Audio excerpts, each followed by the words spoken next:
Hello guys, nandito na naman tayo. Naku, magagalit ang mga didilis nito. Eto guys, pag-usapan natin, no, bagong-bago ito. Itong survey ng Okta Research. Basahin natin, ha. Magagalit na naman ito ang mga pro-China. Lalo na yung mga bayuteros na mga bobo. Shoutout nga pala sa mga bayuteros dyan, ha, na hanggang ngayon takot na takot sa akin. Ayaw sa akin lumaban ng debate. Hinahamon ko na silang lahat, ha. Ayaw talaga. Dati ang yayabang, no? Dati kinokontent ako, lalo si Bayot Bay, tsaka ito si Dadang Baluga. Dati kinokontent ako, ngayon ayaw na eh. Simula nung palagang ko't hamunin ko. Mga duwag pala mga inayupak. Puro yabang. Anyway guys, eto. Magagalit talaga itong mga ito sa ating pag-uusapan ngayon. So, bakit? Ito ang latest survey ng Okta Research. Sabi ko naman sa inyo, pag Okta Research yan, naniniwala ako, no? Reliable ang Okta Research kahit paano dahil lagi silang non-commissioned pag lumalakad. Unlike ng SWS, False Asia, puro commission yun. Ibig sabihin, bayad, no? Lalo na itong publiko sa Diyos ko po, Rudy. Anyway guys, sabi nito, 66% of Filipinos favor Marcos. Assertive response to WPS dispute. Yan, Okta Research, ha. So guys, ito maliwanag. 66% ng mga Filipinos ang sumasang-ayon at nagugustuhan ang pagtayo ni PBBM para ipagtanggol ang West Philippine Sea, okay? Maliwanag yon, 66% ng mga Pilipinos ay pumapabor at sumusuporta sa ating Pangulo. Ngayon, ilan ang hindi sumusuporta? Ayon din sa survey na ito, nasa 13% na lang. Okay? So ngayon, paano natin ito palawakin pa? Okay, maliwanag guys, itong sumusuporta sa Pangulo, hindi ito didilis. Ito ang maliwanag na 66% ay maliwanag na supporter ng Pangulo. At yung 13% na ayaw sumuporta at mga pro-China, maliwanag didilis yun. So, ibig sabihin, 13% sa population, sa mga voting populations ngayon, 13% na lang ang mga didilis. So, sasabihin nyo, yan ang katotohanan na wala na kayong 32 million na mga hinayupa kayo. Bakit? 66% mga Pilipinos talagang gusto ang ginagawa ni PBBM, sumusuporta. Kung didilis yan, kahit anong gawin ni PBBM dyan, hindi yan susuporta. Dahil maliwanag na mga didilis ay pro-China. So ngayon, ilan sila? 13%. Yung iba, yung sobra doon, undecided, okay?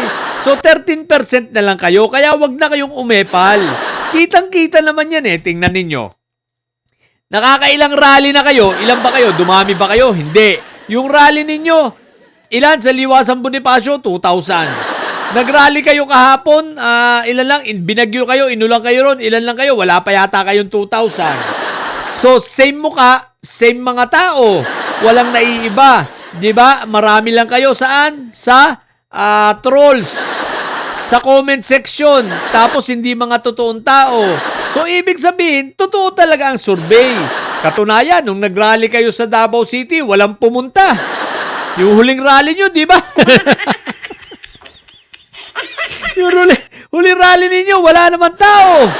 Di ba? Si Marco Tae, kita ninyo kung solid talaga kayo, di sana hindi nyo naipakulong. Bakit naipakulong?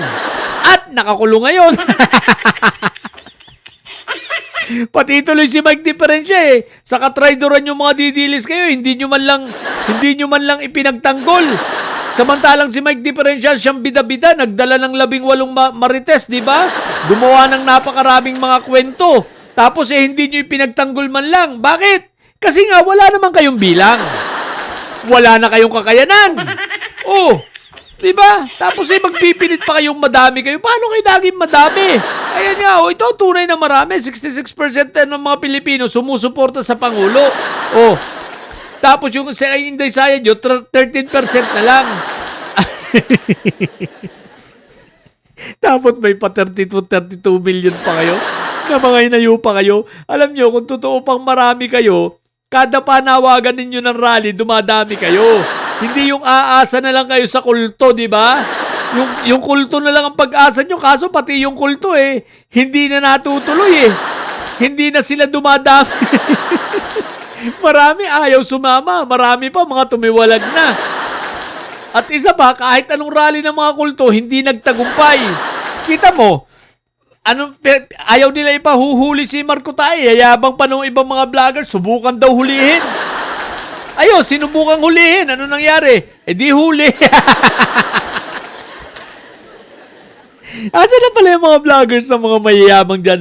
Hoy, mga vloggers na mayayabang na nagsabi na subukang ipahuli si Marco Tay. Nasa na kayo? Ayun na, sinubukang hulihin na. At ang nangyari nga ayun, nakakulong na. Naka-hospital arrest pa pala. Sa papupunta nun, di kulungan din. Hindi naman yung makakauwi sa bahay nila. Di ba? Kaya lang, sabi ninyo, hindi kayo papayag. Sabi ninyo, magkakagulo. Anyari na. Di ba, puro pala kayo yabang Puro pala kayo drone. Ang tatapang. Subukan ninyong hulihin si Kamar Kuleta namin. Ayun, sinubukan. Huli. Tayo yung mga didilis kayo. Puro kayo yabang. Kasi sabi namin sa inyo wala naman na kayong bilang. Akala ninyo, nag-feeling kayo na marami pa kayo. Wala na, ubos na kayo. Kaya huwag tigilan nyo na yung pagpapanggap na marami kayo 13% na lang. Yung mga pro-China, syempre didilis yan. Wala namang hindi didilis na hindi pro-China Di ba? Nagpapanggap lang yung iba dyan. Yung mga nasa mga politiko, nagpapanggap lang yun. Pero pro-China yun. Ngayon, di ba? Lumalabas na ang mga training nila. Oo nga, no? Nakita ko doon sa post ni Isa. Nag-post itong si Jack Tae, si Jack Ngongo. Kinukumpara na. Binigay daw ng China ay tulay sa Pilipinas. Samantalang ang Amerika, ang binigay daw naman ay mga missiles. So, kita na natin ang mga narrative, Pagkatapos ng training nila sa China, ay teka nga pala, di ba, paano ito? Expert na rin ba mga ito? Kasi nag-training sa China ng ilang linggo Expert na ba yung mga yan? Di ba? So, ayun na, inilalabas na nila ang kanilang mga natutunan, na ang mga narrative, syempre, pabanguhin na naman ang China. Excuse me po, kahit anong gawin ninyo, ang 66% ng mga Pilipino ay lalaban para sa West Philippine Sea. Dahil ang West Philippine Sea, atin ito. Mga hinayupa kayong didilis kayo. Di ba?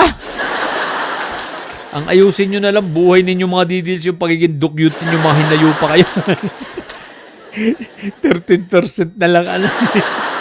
Diyos ko po, Rudy. Yun lang. So, mga bobot didilis siya at may sayad. Natili kayo mga bobot may sayad sapagat ang may sayad ay laging high blood.